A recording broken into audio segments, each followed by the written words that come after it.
On the morning of October 14, 1887, a milk deliveryman found the gates of the Whitmore Estate wide open for the very first time in 19 years. The breakfast table was set for 5.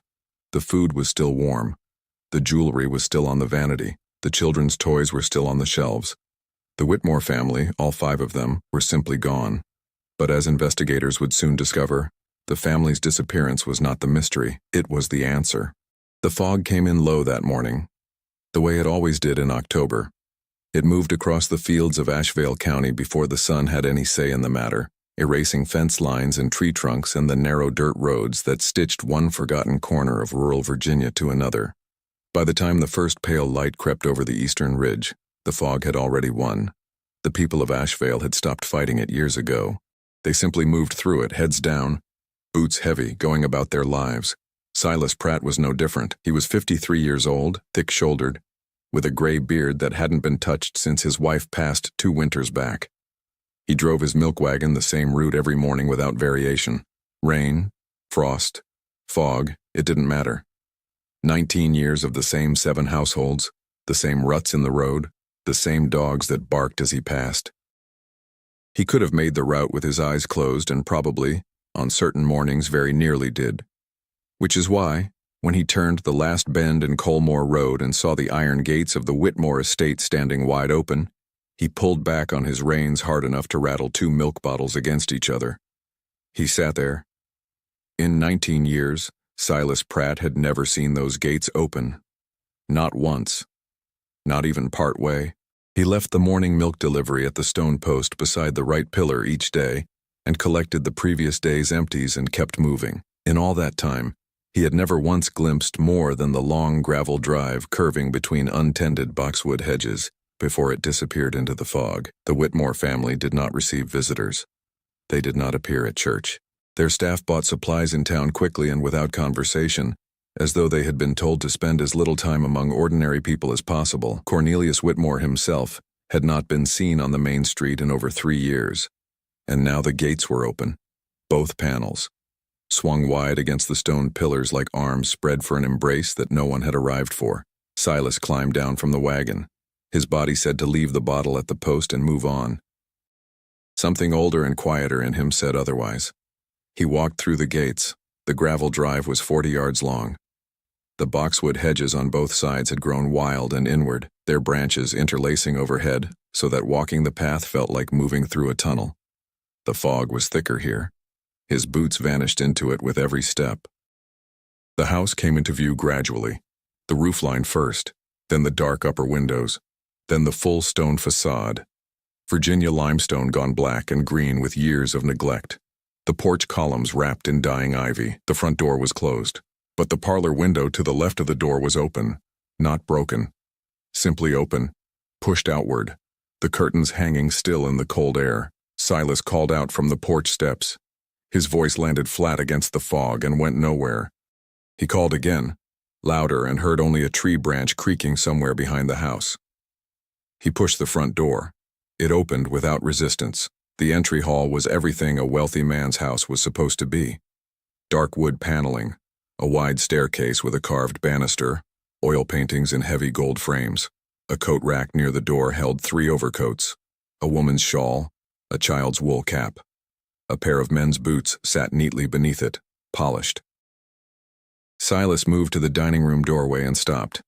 The table was set for 5. 3 of the 5 plates had food on them. Eggs that had gone cold, a basket of bread rolls, a pot of tea that had long since stopped steaming. 2 chairs were pushed back from the table as though their occupants had stood up quickly. A glass of milk had been knocked over. The white liquid had run across the tablecloth and dripped onto the floor, where it had dried in a pale, spreading stain. On the floor beside the overturned glass was a small wooden toy, a painted horse, the kind a 6-year-old carries everywhere.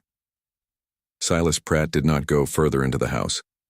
He went back to his wagon, turned it around, and drove to the sheriff's office at a speed that chipped one bottle against another the entire way. Sheriff Harlan Dodd arrived at the Whitmore Estate by 9 in the morning with 2 deputies and the expression of a man who already suspected he was going to regret the day. He walked through the house room by room and found, in the hours that followed, something that would stay with him long after the case was closed. Every room told the same story. Not ransacked, not destroyed, simply stopped. A book left open on a side table, halfway through a turned page. A sewing basket on the settee in the upstairs sitting room, the needle threaded but never used.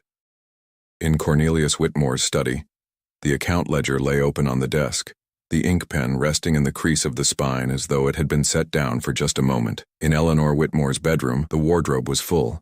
Her jewelry box on the vanity sat untouched. Pearl earrings, a gold brooch, a cameo necklace, the kind of piece a woman takes with her everywhere she goes. Left behind. All of it left behind. The children's rooms were the same. Edmund, 17.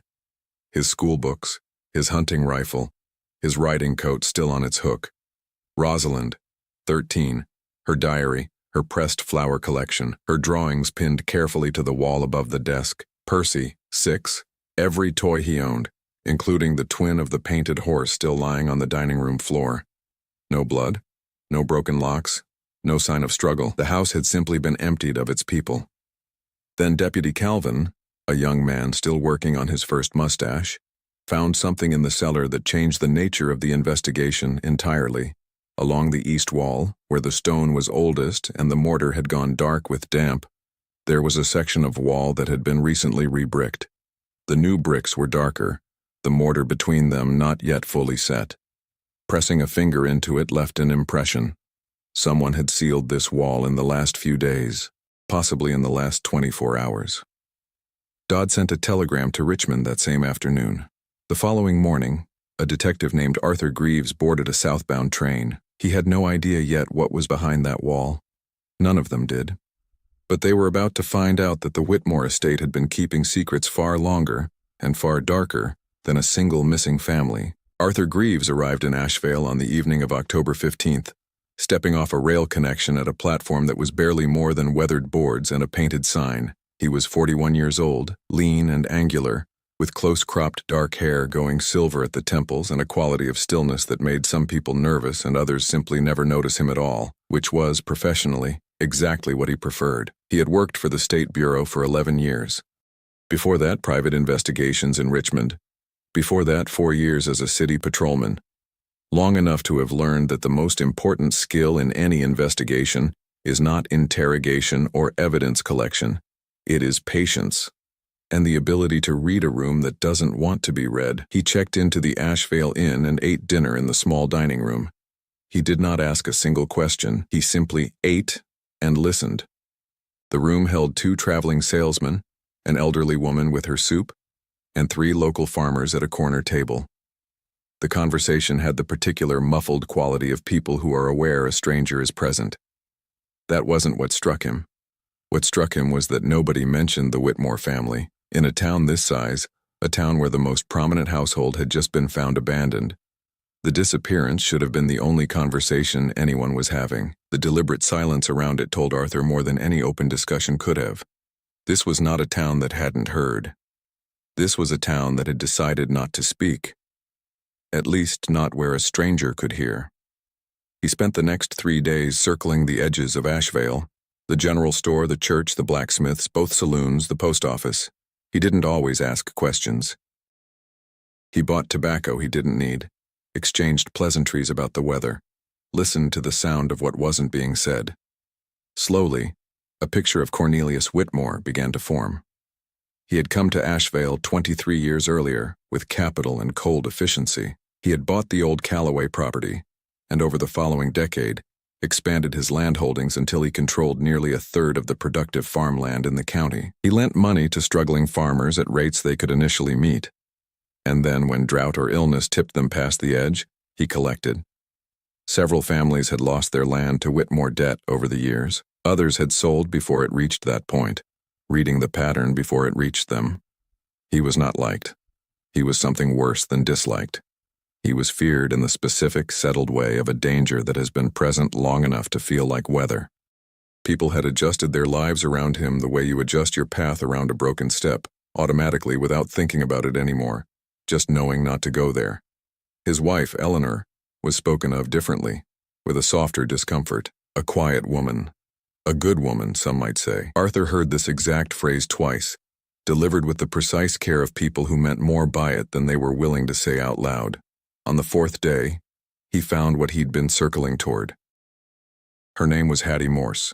She was 67 years old and had spent 4 years working as a laundress for the Whitmore household, from 1876 to 1880. She lived at the north end of town in a small house with a vegetable garden and 3 chickens, and went to the Methodist church every Sunday without exception. She opened her door to Arthur's knock and looked at him for a long moment. "I wondered," she said, "when someone from the state would finally come and talk to me." Hattie's kitchen smelled of wood ash and dried herbs. She made coffee without asking if he wanted any and sat down across the table with her hands folded. "I've kept quiet a long time," she said. "Not because I wanted to." She started with August of 1878. She had been collecting laundry from the lower clotheslines one afternoon when she heard sounds from the barn at the south end of the property, a large timber structure, always padlocked, that Cornelius had forbidden staff from entering without his personal permission. She had been curious about the barn since her first weeks at the estate. Not because she suspected anything specific, but because the way a room is locked tells you something about what kind of man holds the key. She had gone closer, close enough to press her ear near the gaps between the planks. She heard a man's voice, low, controlled, and a second voice, less controlled, frightened.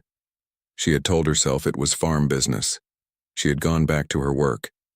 But the explanations became harder to maintain when 3 weeks later, a young kitchen worker named Clara came to Hattie's room at night, shaking so badly she could barely form sentences, and told her that she had gone to the barn to retrieve a tool and found the padlock left undone. Clara had looked inside. "What did she see?" Arthur asked. Hattie was quiet for a moment. Outside, a chicken moved along the base of the kitchen window, its shadow briefly crossing the wall. "She didn't give me everything," Hattie said. "She was in no condition to. She was shaking too hard to talk straight. She said there were people inside. Not free people, people who were being kept." A pause. "She said they were in a bad way. How many?" She didn't know. More than 2. Hattie's voice had gone very controlled, the way it gets when someone has spent years making something manageable. "She said she ran. She came to me and said she was leaving and I should come with her. I told her to wait, that we should go to the sheriff in the morning together. She said she couldn't wait. She left that night. And you went to the sheriff." "I went to Sheriff Pruitt the following morning." She looked at Arthur steadily. "He told me Clara was a hysterical girl who'd probably seen farm workers. He told me to go back to work and keep my head down. 3 days later, Cornelius Whitmore told me my services were no longer needed." Arthur set down his coffee cup carefully. "And you believed Clara?" "Every word of it," Hattie Morse said. "Every single word." Arthur drove back to the estate that afternoon and went straight to the cellar. He stood in front of the re-bricked wall for a long time without touching it. The new bricks were darker than the surrounding stone, the mortar not yet cured, still workable under his thumb. The section was approximately 6 feet wide, floor to shoulder height. Not a foundation wall, a concealment. He called for the sheriff. It took 2 hours to remove the bricks carefully enough to preserve what was behind them. Dodd and Calvin worked methodically, stacking each brick to the side, while Arthur held the lantern and watched.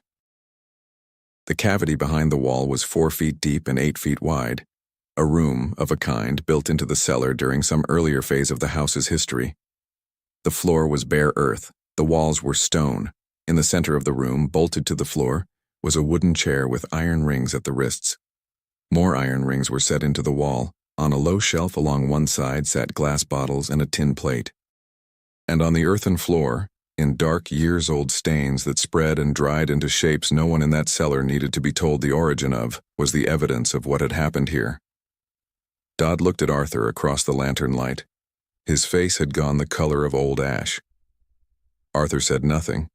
He crouched down and began to move through the room carefully, inch by inch, his lantern low. He noted the iron rings, load-bearing and professionally installed. The bolt on the chair, set with industrial tools. This room had not been improvised. It had been designed, built and equipped for a specific purpose by a man who had thought through exactly what he would need. In the far corner of the earth floor, half buried, he found a piece of fabric. He excavated it with his hands, brushed away the soil, held it up to the lantern. A man's shirt, heavy cotton, collarless, the kind worn by a working man. brittle with age but preserved by the cool enclosed air of the room. On the collar seam in faded blue thread, 2 initials. VH. Arthur wrote them in his notebook. He did not yet know who VH was. But VH was going to lead him somewhere that would break this case wide open. He rode to the county seat of Mercer 3 days later and spent 6 hours in the county clerk's office. Property records, deed transfers, and the register of persons, which was imperfectly maintained but carried enough information over enough years to be useful. He was looking for disappearances, not officially filed cases. He knew those would be rare. He was looking for the subtler documentary absence, people whose names appeared in records and then stopped appearing. Itinerant workers, travelers, the socially marginal, the people who, when they vanished, generated the least noise. By mid-afternoon, he had a list of 14 names. Not all were necessarily connected to Whitmore. Some had likely moved on, died elsewhere, simply drifted out of the record. But 3 could be tied directly to the Whitmore Estate. 2 itinerant workers who had applied for employment there in the early 1880s and whose names did not appear in any record after that season. And 1 man named Vernon Hale, a carpenter from the neighboring county, contracted for work on the Whitmore Estate in the summer of 1879, whose wife had filed a missing persons report that autumn. Filed and not acted upon. Vernon Hale. VH. Arthur sat with that for a moment in the quiet of the county clerk's office, the late afternoon light lying flat across the rows of files. He sent a letter to the Hale family that evening from the Mercer post office. Express post. He was on the train back to Asheville when the conductor brought a message that had been relayed from the Asheville station. Deputy Calvin needed him at the estate immediately. Arthur arrived after dark. Calvin met him at the gate with a lantern and an expression that had been waiting all day for someone to give it to. "It's the barn," Calvin said. The barn had been padlocked as Hattie described, but the lock had been cut on the second day of the investigation. The interior had been gone over once, superficially. Arthur had not yet examined it himself. He went now, Calvin leading with the lantern high. The barn was large and timber-framed and smelled of old hay and something else underneath it, something dry and sour and specific. Arthur recognized it before he could see the source.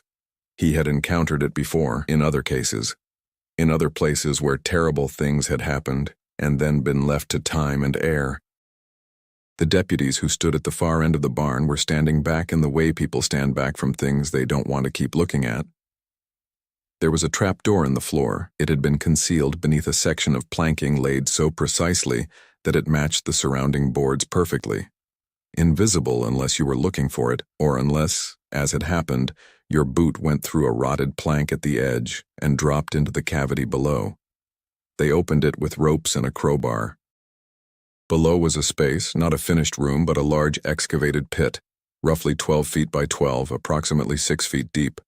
Rough-hewn timber walls, an iron ladder bolted to one side, wooden pallets on the earthen floor, and along the walls, fixed into the timber with heavy bolts, leg irons, the kind designed not to fully immobilize a person, but to ensure they could not go anywhere. And on the pallets among the leg irons, amid the remnants of what had been a living space, there were bones. Not many at first glance, partial remains, fragmented, shifted by time, by settling earth, possibly by animals. Pieces of clothing mixed among them, a leather boot, intact, a woman's comb, a man's belt buckle, tarnished to black. Arthur stood at the edge of the trapdoor for a long moment, looking down. Behind him, Deputy Calvin was breathing audibly. "How many?" Calvin asked. "I can't tell yet," Arthur said. His voice came out even. He had learned over 11 years to keep it even. "More than 2, less than 20. He paused. "But we're going to find out precisely." He climbed down the iron ladder and spent 30 minutes in that pit, crouching, observing, documenting every detail in his notebook while the deputies stood at the rim above in complete silence. He did not touch the bones. He recorded positions, associated artifacts, the condition of the space. He noted the water seepage marks on the timber walls, the evidence that this pit had been maintained over years, not simply used once and abandoned, but managed, returned to. When he climbed back out, he walked a short distance from the barn into the October night and stood for a moment looking up. He breathed. Then he turned back to Sheriff Dodd. "Send the telegram to Richmond tonight. I need a medical examiner from the Bureau and 2 more investigators." He looked toward the dark mass of the estate house, its upper windows catching pale moonlight. "Tell them we have a multiple homicide investigation. Tell them the primary suspect is missing." He paused. "And tell them this has been going on for a very long time." What he didn't know yet, what none of them knew yet, was that Cornelius Whitmore had not run alone, and the person who knew the most about what had happened inside the Whitmore estate was not the man who had done it. It was his wife. The letter from the Hale family arrived 4 days later. It was written in careful, precise handwriting that belonged to a grown daughter, Margaret Hale, now 31, living in the town of Branton with her husband and 2 children. She wrote that she would be willing to speak with the detective, that she had, in fact, been waiting for many years for someone to ask. Arthur traveled to Branton the following morning. Margaret received him in her front parlor, a neat room in a modest house, with the particular composed dignity of a woman who has organized her grief into something functional over many years. She was fair-haired, sharp-eyed, and she went to the facts without preamble. Her father, Vernon Hale, had been contracted to do interior carpentry at the Whitmore Estate in June of 1879. Skilled work, cabinetry, built-in shelving, detailed finish work. The terms had been good. He had gone to Asheville expecting a 3-week engagement and had written home twice. Once after arriving, once after the first week. He'd reported the work was straightforward and the pay prompt. After the second letter, nothing. "My mother filed the report in October," Margaret said. "The county told her there was no evidence of foul play, that itinerant workers moved on without notice." "But he wasn't an itinerant worker," Arthur said. "He had a family. He had a home. He had a wife carrying their 4th child when he left." Her voice was controlled, precise. "He would not have just left." Arthur placed the cloth bag on the table between them and opened it. Margaret looked at the fragment of shirt inside. She looked at it for a long moment without touching it. Then she looked up at Arthur and he watched something in her face complete itself. A question that had been open for 8 years finally, at terrible cost, closing. "The initials," she said quietly. "Yes." She pressed her lips together. She looked toward the window. "My mother died in 1883. She never knew. I'm sorry. She always believed something terrible had happened." A long pause. "It was worse," she used to say, "not knowing." The not knowing was its own thing she had to carry. She looked back at Arthur. "Will you be able to identify him?" "Formally, that is my intention," Arthur said. "Your father will be accounted for. His name will be in the record, official and permanent. I can promise you that." Margaret Hale nodded once, then she said, "And Whitmore?" "We will find him," Arthur said. He believed it when he said it. What he didn't know yet was that Whitmore's own son was, at that very moment, sitting in a sheriff's office in Raleigh, North Carolina, waiting to tell his story. Edmund Whitmore was 17 years old and looked it in every possible way. Tall, serious, travel-worn, and carrying the particular exhaustion of someone who has not slept well in several weeks and has been building up to a difficult thing for a long time. He sat across from Arthur in the interview room in Raleigh with his hands on the table and told his story with the directness of a young man who has moved past the point where holding it back is an option. He had known for approximately 2 years, he said, that something was deeply wrong in the house. Not specifically, not the details, but the knowledge that something existed, the kind of knowledge a child in a silent household accumulates slowly, through small observations that don't make sense individually but stack up over years, into a weight. The parts of the property he was forbidden to approach, the late-night movements, the strangers on the grounds who were not servants and not guests. The way his father's keys were never, under any circumstances, left unattended. He had been trained, through years of conditioning, not to ask about these things. The conditioning had worked, until it didn't. In August of 1887, 6 weeks before the disappearance, Edmund had gone to the barn at night. Not for any specific reason, simply with the building. Unmanageable pressure of someone who can feel that something is badly wrong and cannot continue to not look. The padlock had been left for once improperly fastened, the hasp not fully engaged. He had opened it and gone inside. He had found the trap door. He had not opened it. He had stood over it in the dark for several minutes. He thought, He believed. He had heard sounds from below. Movement. He was not fully certain. He had left the barn and gone back to the house and spent the following 2 weeks in a state of complete internal paralysis. I didn't know what to do, Edmund said.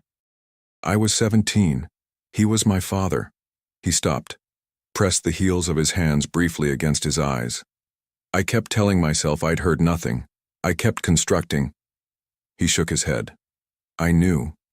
I just didn't know what to do with the knowing. Arthur said nothing. He waited. It wasn't my discovery that forced it, Edmund said. It was my mother's. Eleanor Whitmore had lived alongside suspicion for 23 years. Not certainty. She would say that later, and Arthur believed her.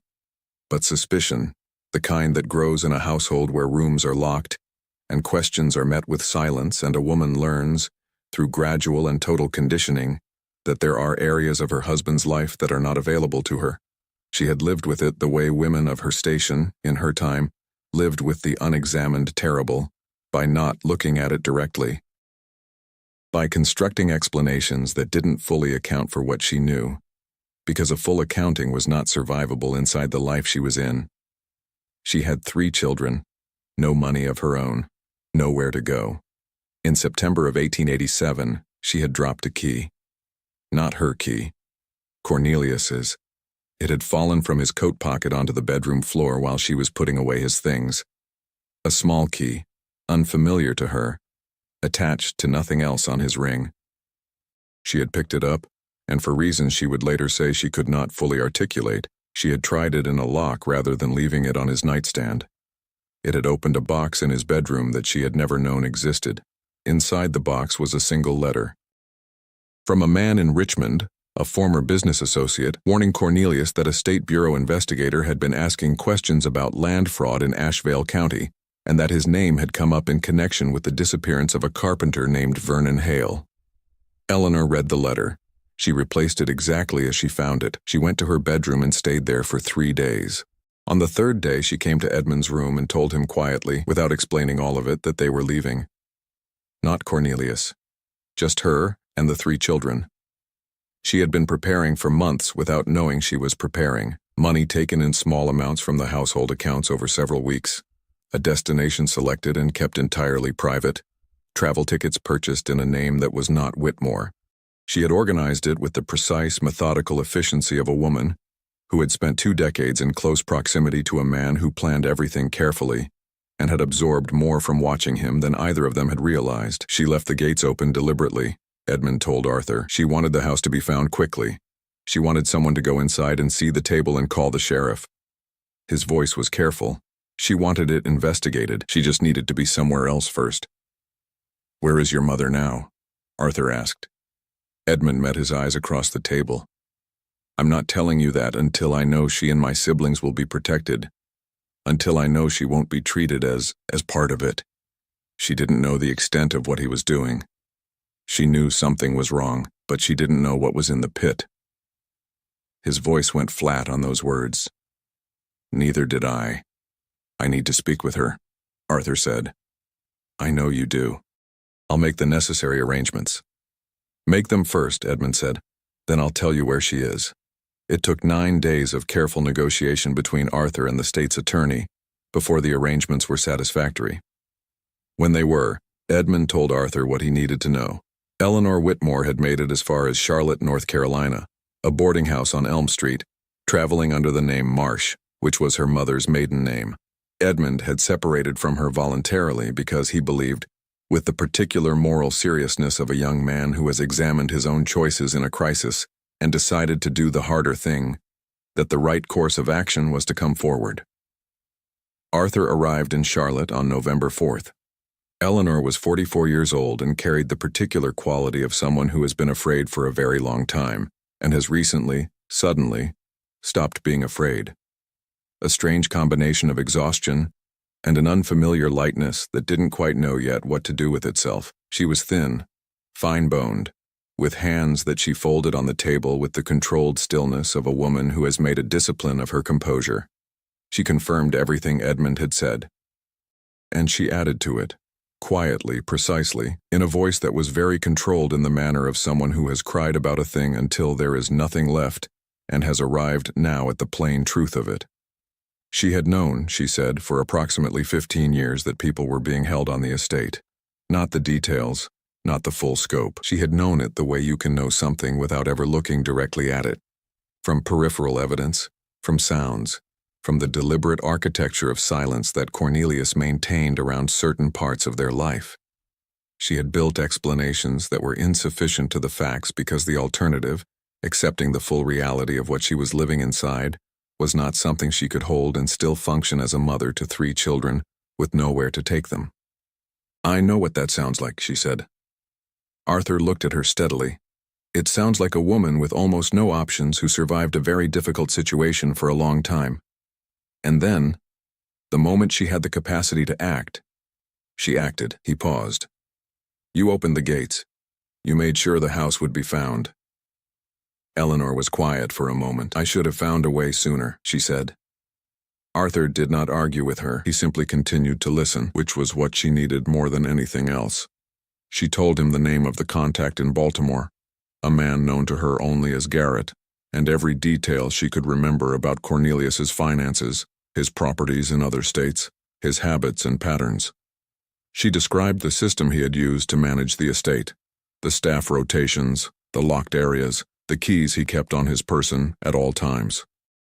And she told Arthur what she had heard at night in that house over 23 years. He listened to all of it. He wrote every word down. He did not look away. Cornelius Whitmore was found on December 2, 1887, in a hotel in Baltimore. He had been there for 6 weeks under the name Warren Cross, presenting himself as a retired merchant from Western Virginia, a man moving slowly and quietly through a city large enough to not ask questions, waiting, Arthur suspected, for the noise to die down. He was 61 years old and heavyset, with a gray beard and the remnants of a bearing that had once inspired authority, and now simply made him look like what he was, a large man in a small room, caught. He was arrested without resistance. He said almost nothing in the initial hours of custody.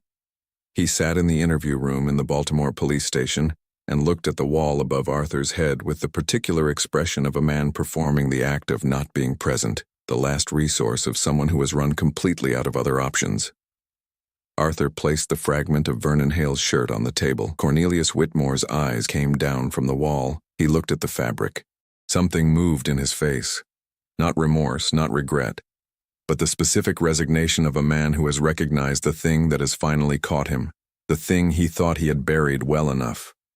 "Mr. Whitmore," Arthur said, and his voice was even, "we have recovered the partial remains of at least 9 individuals from your property. We have identified 3 of them with a high degree of certainty, and we will identify more. We have testimony from multiple witnesses spanning 15 years.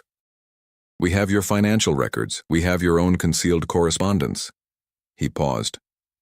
"I am going to ask you to account for what happened to the people whose remains we found on your land." Cornelius was silent for a long time.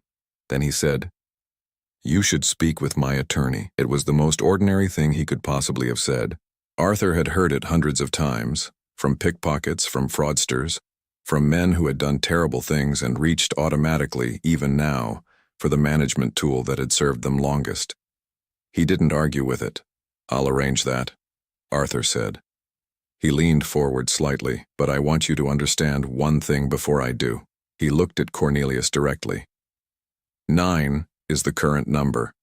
When the full excavation of your property is finished, I believe it will be higher. Every one of those people had a family. Some of those families have been waiting for an answer for nearly a decade, not knowing what happened, carrying that not knowing every single day. He paused. "The legal process will take its course. But I want you to understand, and I want this to be something you keep with you, that every single one of those people will be accounted for. They will have names again. Their families will know. You cannot make them disappear a second time." Cornelius Whitmore looked back at the wall above Arthur's head. Arthur gathered his papers and left the room. The trial began in February of 1888 and lasted 11 weeks. It was among the most significant multiple homicide prosecutions in Virginia's post-Reconstruction history. The evidence was meticulous and comprehensive. The physical evidence from the estate, The financial records, the testimony of Hattie Morse, the documented accounts of victims' families, the testimony of Eleanor and Edmund Whitmore, who both appeared on the stand and gave their accounts with a clarity that the press remarked on repeatedly. Eleanor testified for 2 days. She was composed throughout, not cold, not indifferent, but controlled in the way of someone managing a pain too large to bring into a courtroom intact. Her testimony regarding what she had known and when and what her circumstances had constrained her from doing was received with the wide range of public opinion that Arthur had anticipated. The question of what a woman in her position could and could not do was not a clean one, and the law of 1888 was not well equipped to address it with nuance. The state's attorney did not charge Eleanor Whitmore. The jury convicted Cornelius on 7 counts, the number to which the evidence could be conclusively tied, though the jury was informed that additional victims were credibly established by the physical evidence. He was sentenced to death. He offered no appeal. He was executed in October of 1888, exactly 13 months after Silas Pratt walked through the open gates on a foggy morning and found a breakfast table set for 5 and a child's painted horse lying on the floor. The full excavation of the Whitmore property was completed in the spring of 1889. The final count was 11. 11 people whose remains were recovered and documented, 7 identified with certainty, 4 probable. Every one of them had been connected in one way or another to the Whitmore estate. Workers, travelers, the socially marginal, the people who moved through the world in ways that generated little noise and whose absence, when it came, had been absorbed into the institutional silence of a county that had learned not to ask. Arthur filed his final report in December of 1888, 112 pages. It documented not just the crimes but the conditions that had allowed them. The corrupted sheriff, the ignored filings, the way a sufficiently wealthy man in a sufficiently closed community could, over time, build the architecture of atrocity and maintain it across years and seasons by understanding exactly which institutions were available to stop him and ensuring, methodically, that they wouldn't. He concluded the report with a list, 11 names. Beside each, what was known about them, who had missed them, the status of their identification. No one listed as unknown. Every one of them had someone, somewhere, who had waited for an answer. Vernon Hale, carpenter of Branton County, was the 4th name on the list. Father, husband. Gone in the summer of 1879 when his wife was carrying their 4th child.